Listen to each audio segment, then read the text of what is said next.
Hi guys, I'm Matt from Pop Horror Review the Movie Podcast, and I'm just a guy talking about movies in front of a camera. Today, we're talking about the final movie in the Laurie and Michael Myers saga, Halloween Ends, and boy do I have some thoughts.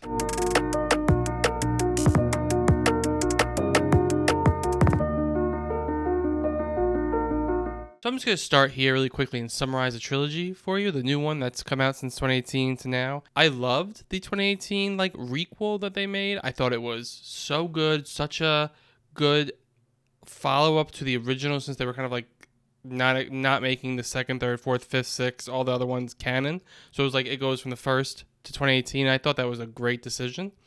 And I thought it was a great movie. It had everything you wanted. Then you get Halloween Kills, and I thought that was just okay. But now after seeing Halloween Ends, I have to reevaluate Halloween Kills because it seems like I like that one better than I thought after seeing Halloween Ends. So that's where we're starting this review.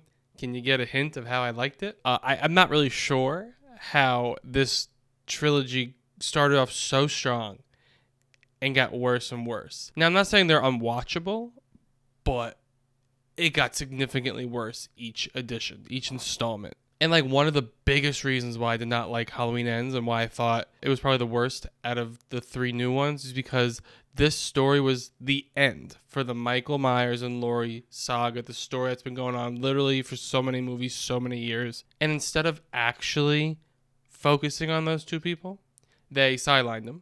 Kind of like the Halloween Kills. They sidelined Jamie Lee Curtis. This one they really sidelined Michael. Absolutely no sense.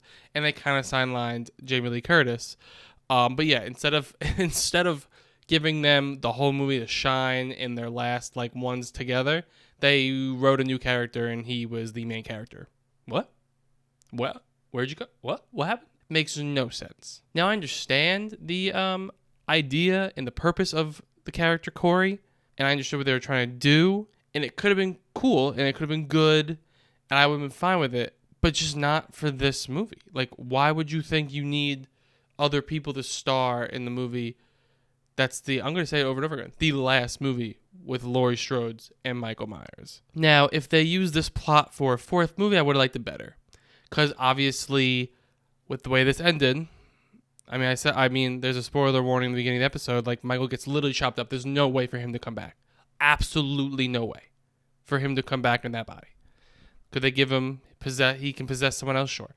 But there's absolutely no way he can come. There is a definitive ending. He is killed. They shredded him the fuck up. So I know there's a clause that Michael Myers can't die, and they'll probably make another one and all that. But if they wanted to use that plot of the whole Corey plot in a fourth movie, tease it in third and then make a fourth movie, because they're going to need a new version of him or somehow a new Michael Myers, then you should have done that. Because actually starting the story anew sort of and refreshing it, that would have been a good story. And it kind of would have been a story that you can root for the person and you see him turn, you're kind of it's a very complex story and actually has the essence of Halloween, but takes it in a new direction, which I think at this point you need to do that. And I'm that would have been a great story to tell then.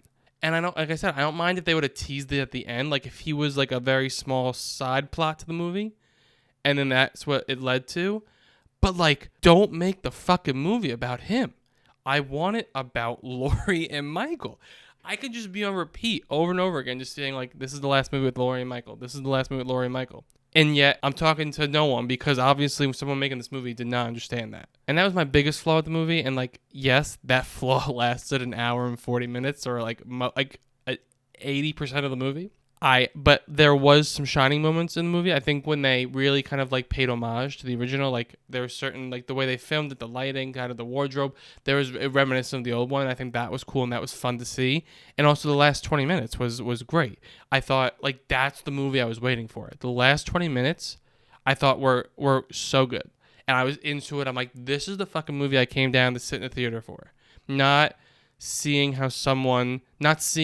the progression of how someone can become Michael. Like I said, that's a fourth movie idea, not a third movie of a trilogy idea. You have to end one to start anew. And for some reason, David Gordon Green had the smart idea to be wait, what if we did both in one movie? No, you really can't. You have to be an incredible storyteller to do that. And I don't think he is that capable of doing that, obviously, because he wasn't able to capture it. But he was able to give a good ending to this decades-long story, I thought. As much as I did not like as much as I didn't like the majority of the movie, that ending really did lift it up a couple points for me, because it did give it what I wanted, what I was hoping for, even though it was like this little bit. It gave me something. And also it gave a good ending, which I was like, you know what, like this, it wasn't like some crazy ending. It gave a very ending where if you ever watch it again, you know, you're like, oh, like that was a good ending. That was a good send off to that character. Because I know Michael's coming back probably somehow. I don't know if it's going to be this. It's obviously not going to be this one, like I said. But like you're saying about Laurie, probably for good. And it gave her a proper ending. And it gave Allison a proper ending. And it gave the Strodes a proper ending. I do think, like, this is an idea I had after the movie, that the story would have been better told if they did do the time jump, right? And it showed that, like, everyone's blaming Laurie for everything that happened to kind of find, like, a scapegoat. And then sort of make it like a detective story where, like, Michael is, like, leaving these breadcrumbs for Laurie.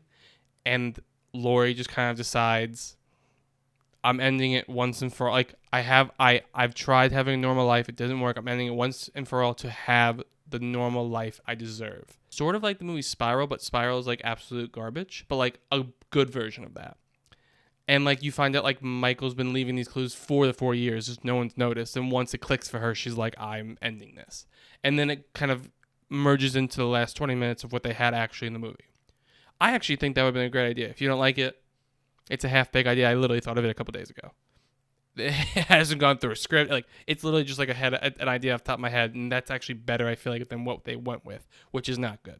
If my idea that I just thought of is better than an actual like movie that went through the writing process, it's in the editing process and all that, that's not good for the movie. And to kind of like piggyback off what I just said, the idea I had, like what the movie should have been, like you could have even had Corey like in the movie and have people think it's him, like he's the person that like everyone decides like, okay, like that's Michael Myers, he's back, and it's actually really like Michael Myers like working behind the scenes. So like I said before, like so like the trilogy's ending, you can start a new one with him. That seems like a more in the realm of Halloween, that then you can go expand and be creative and stuff like that, because you can't be creative on a movie that's ending everything. Like that's not the time to be creative.